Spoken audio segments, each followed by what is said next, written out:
Shabbat Shalom from Temple Concord. This week our Torah portion takes us into the story of Jacob, and we learn about Jacob and his wives, Rachel and Leah, and we learn about Jacob's dreams. And there's the section about how Jacob comes to connect with Rachel and Leah. He falls in love with Rachel, and he's tricked and ends up with Leah, and he agrees to work hard to get what he wants. And so he in the end spends 14 years so that he can have these two women.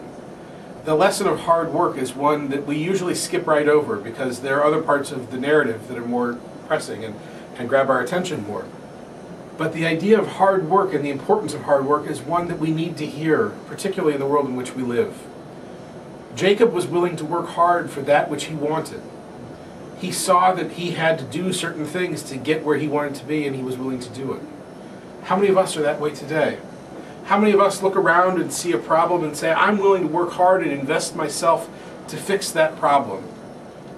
I think too easily we walk away and say, well, it's not my problem, it's somebody else's, they'll figure it out, it's their deal.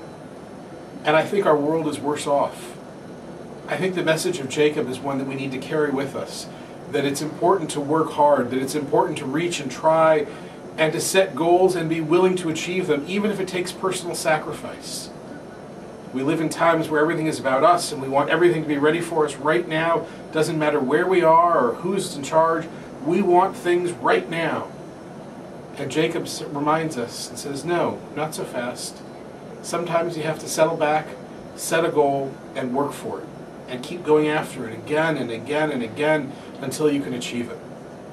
And that lesson is so needed in our world. And it's a lesson that we need to hear again and again. As we live in a society that's broadcast 24/7, and we hear of the inequalities and all of the problems, and we have to remember that there's no substitute for the good old-fashioned work ethic that Jacob shows in this week's Torah portion, and that we experience as we reread it. Shabbat services this Friday evening will be at 6 o'clock here at the temple. Saturday morning services will be at 11, preceded of course by Torah study at 10 and text study at 9. On Monday evening we'll have the next in our diaspora dinners. We'll meet at Francesca's in Little Italy on North Salina Street at 6 o'clock p.m.